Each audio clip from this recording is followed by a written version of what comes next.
Assalamualaikum warahmatullahi taala wabarakatuh.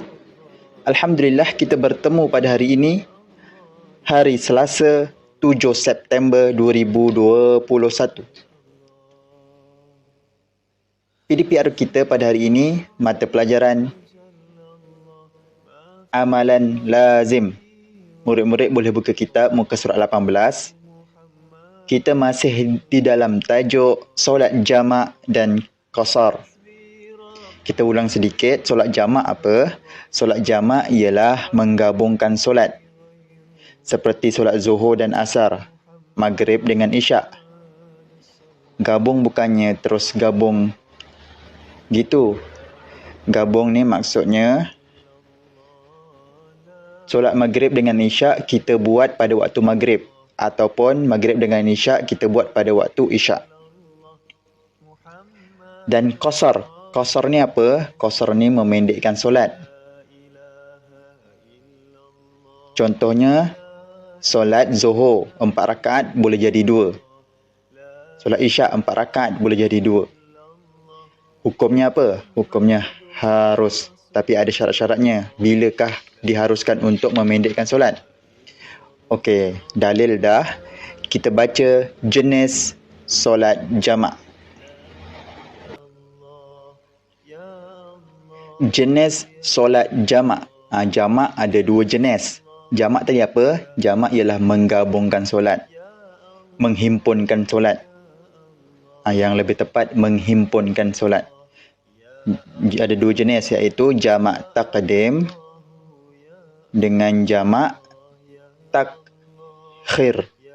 Jamak taqdim ialah mendahulukan, jamak takhir ialah mengakhirkan.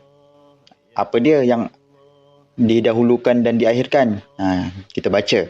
Jamak takdim melakukan solat jamak pada waktu yang pertama, iaitu solat zuhur dan asar dilakukan pada waktu zuhur, manakala solat maghrib dan isyak dilakukan pada waktu maghrib. Maka ini dinamakan solat jamak takdim. Contohnya apa tadi? Jamak takdim ni apa? Jamak yang mendahulukan. Contohnya, maghrib dengan isyak, kita nak himpunkan solat tu. Maghrib dengan isyak tu kita buat pada waktu maghrib. Contohnya zuhur dan asar, kita nak himpunkan solat. Kita buat zuhur dengan asar tu pada waktu zuhur. Kita solat zuhur 2 rakaat. Lepas tu dah bagi salam, solat asar pula 2 rakaat pada waktu zuhur. Itu namanya jamak takdim. Kita solat, kita himpunkan solat tu pada waktu yang pertama. Faham ya murid-murid ya? Okey, jamak takhir pula. Jamak takhir yang sebaliknya lah. Jamak takhir, kita baca dulu. Melakukan solat jamak pada waktu yang kedua, iaitu solat asar dan zuhur dilakukan pada waktu asar, manakala solat isyak dan maghrib dilakukan pada waktu isyak. Maka ini dinamakan solat jamak takhir. Contohnya apa tadi? Contohnya solat maghrib dengan isyak. 2 solat tu kita buat pada waktu isyak. Habis maghrib tak solat lah. Maghrib tak solat. Sebab kita dah niat untuk gabungkan solat pada waktu isyak. Tapi kena niat dululah. Kita tinggalkan solat maghrib tu, kita tangguhkan pada waktu isyak. Sebab perjalanan jauh kan. Contohnya solat zuhur dengan asar, kita buat pada waktu asar. Zuhur dengan asar tu kita buat pada waktu asar. Itu namanya jamak takhir. Kita lakukan solat jamak pada waktu yang kedua. Okey, hikmah. Hikmah ni apa? Kebaikan. Kenapalah Allah buat boleh jamakkan solat ni? Kenapalah Allah boleh buat ringkaskan solat ni? 4 boleh jadi 2. Kenapa? Hikmah solat jamak dan qasar adalah untuk memberi kemudahan dan keringanan kepada orang yang musafir lebih dari 2 marhalah. Untuk permudahkan orang yang berjalan jauh.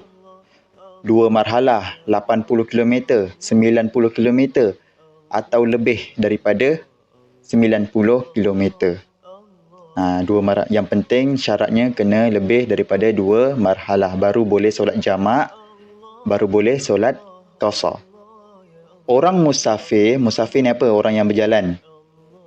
Sering mengalami masalah dalam perjalanannya, sukar untuk berhenti solat dan sebagainya. Maka Allah memberikan kemudahan kepada umat Islam untuk melakukan solat jamak dan qasar. Tiada alasan lagi bagi orang yang musafir untuk meninggalkan solat fardu. Kan kalau berjalan jauh kan susah nak singgah-singgah. Jadi kita singgah pada satu waktu saja. Zuhur, pada waktu zuhur boleh, pada waktu asar boleh. Kita gabungkan solat. Kita himpunkan solat. 2. Rahmat Allah Ta'ala kepada makhluknya yang mengalami kesukaran ketika bermusafir. Untuk Allah memberi rahmat kepada manusia untuk mudahkan dalam perjalanan.